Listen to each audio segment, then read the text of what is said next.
Hello and welcome to the Sunday Guardian show by Joyita Basu. Viewers, today I want to discuss a little bit about what Donald Trump's plan is or apparently is, because you see, apart from writing some incendiary tweets about Iran saying surrender and all, Mr. Trump is not speaking much, but yes, a lot of quote unquote leaks are flooding American media, and yeah, there is a lot of speculation about whether Mr. Trump is actually going to join the war with Israel against Iran or not.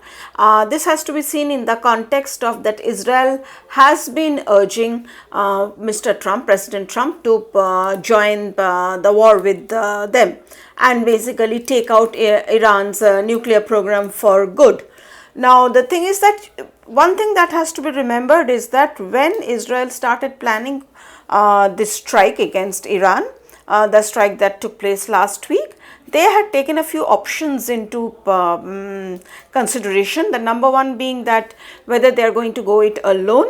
Number two being whether it is going to be in consideration, in collaboration and coordination with the US, but Israel goes it alone.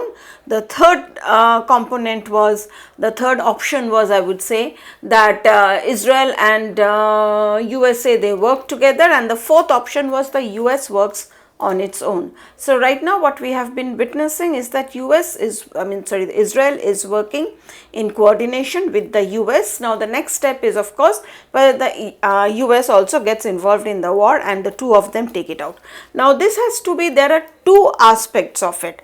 Number one, there is I would say tactical aspect, war aspect of it, and the other one is the political aspect of it. Let us first talk about the war aspect of it, the tactical aspect.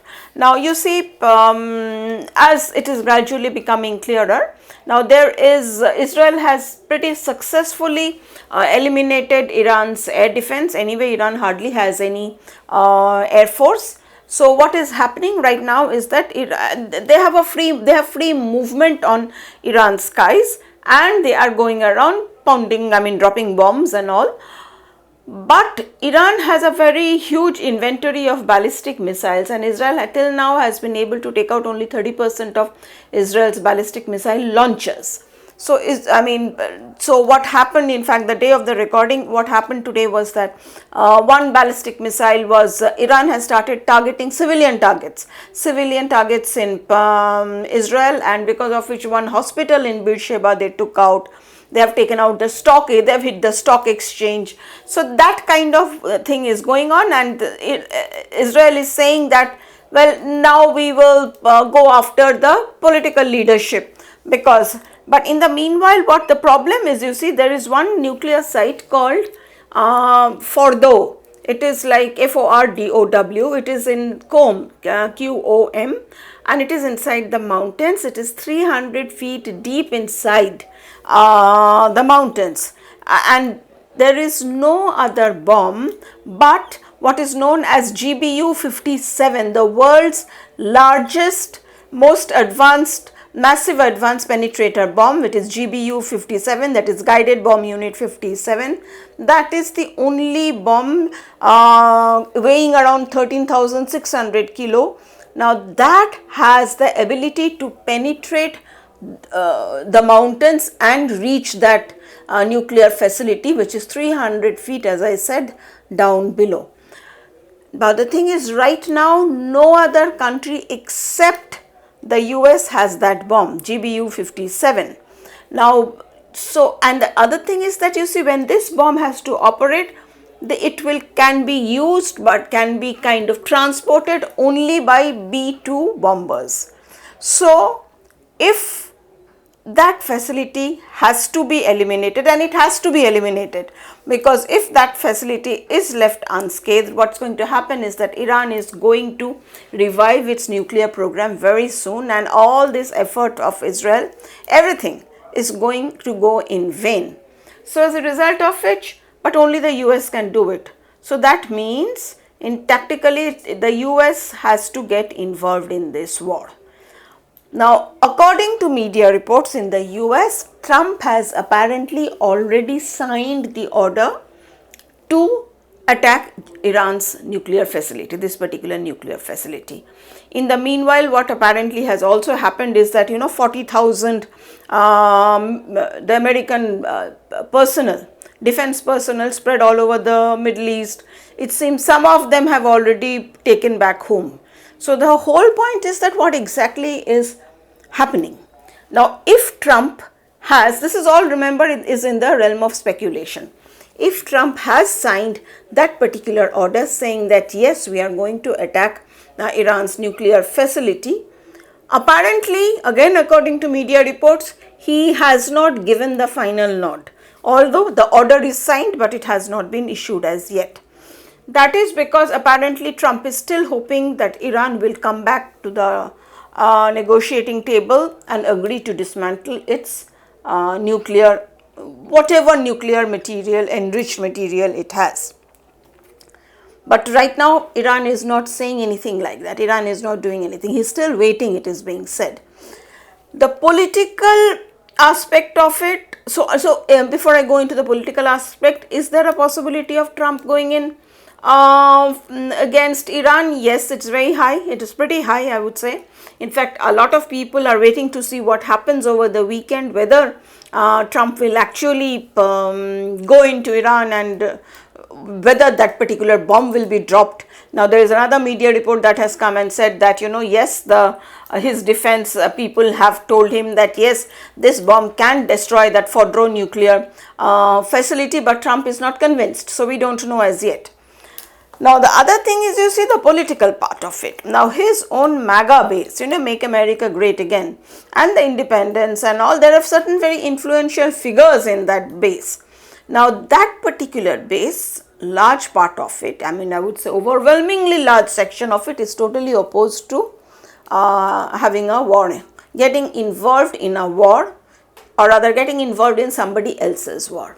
Now, you have to see this in context of how Biden dragged the US into giving billions and billions of dollars to Volodymyr Zelensky against Russia in the hope that Ukraine will be able to topple Putin. So, you see, and one of the reasons why their economy, everything went for a toss in the US, inflation went up, everything became high, because of the war on Ukraine, the war between Ukraine and Russia. As a result of which, one of Trump's main political planks when he went for election was that he is not a war president, that it's only business, there will be peace, there is not going to be any war. In fact, if you have noticed, he is trying very hard. It is said that he is trying for a Nobel Peace Prize. If Barack Obama could get it without doing anything, which is a fact, he didn't do anything and he went around bombing all sorts of countries, but he was given a Nobel Prize for what? Possibly for just being an African American, half African American, because his mother was white, because of America getting a half African American president. There is no other reason. Nobody knows why Obama was given. So Trump's argument is that if he can be given, I can go around actually stopping wars, and I will be in a position to get that Nobel Peace Prize. We may think that it's something strange or something weird that a president can actually decide his policy depending on whether he gets the Nobel Peace Prize or not. But in this case, this is serious. We may believe it or not, but it's actually serious. So you see, but that is the way Trump is. Now, so there is this Nobel Peace Prize factor, and then there is the base factor. Important figures in the base like Tucker Carlson, and there is Steve Bannon. Steve Bannon is one of the ideologues of the MAGA, and they are totally opposed to this war against Iran, or rather US involvement in the war against Iran. In fact, they are going to the extent of being anti-Israel as well. And remember that Israel has always had a huge support in the US because the US has a huge Jewish population, and they wield a lot of clout in American policy making, and in every field you wield a lot of clout. Now, this is coming under question because the MAGA base is divided, but there are Republican figures traditionally who have always been supporters of Israel, and they want Mr. Trump to get involved in the war. So, right now what is happening is that there is a turmoil that is going on inside the Republicans, One is that MAGA section and the other is the traditional Republicans. Now, apart from that, you see, so Trump is right now in a situation where he is kind of, I would say, divided and in two minds about whether he should go for a war or not, because remember, the next year the midterms are coming up, and without complete support from MAGA and even from the Republicans and independents, Trump may not win this midterms. And if he doesn't win the midterms, I mean, in the middle of his presidency, he becomes a lame duck president. All right, and he right now controls the House and the Senate, but he just might lose control of both, because there is anyway a lot of unhappiness with the certain policies he has been making and all that.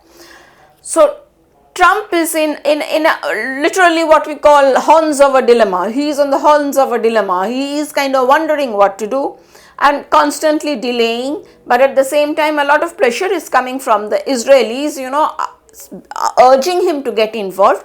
Let's also not forget one thing: as the war drags on, it has been just a week now, as the Friday will be a week now. As the war drags on, Israel starts depleting its air defenses. And also remember that Iran has thousands of ballistic missiles which are still not being used, which are still they're using. So what happens as the war drags on, without the US getting involved, given that Iran is such a big country, it may not be able for Israel to pull off a quote-unquote victory against Iran on its own. And now Israel is also talking in terms of regime change. Now, Mr. Trump has started warning against these, against the clerical regime that controls Iran. So right now, there's what is going on is a fog of war. Is Trump going to join the war? Possibly, or may not. May or may not. We don't know, because he is also kind of facing all these dilemmas. But if Israel, in the meanwhile, there is some talk, if Israel can put some ground forces near Fordow, and kind of they can enter that place and they can physically kind of ensure that Fordow nuclear site is destroyed, then Trump may not have to join the war. But whether that happens or not, we will know inside the next few weeks. Until then, well, it is a lot of fog of war. Thank you for watching. Until the next time.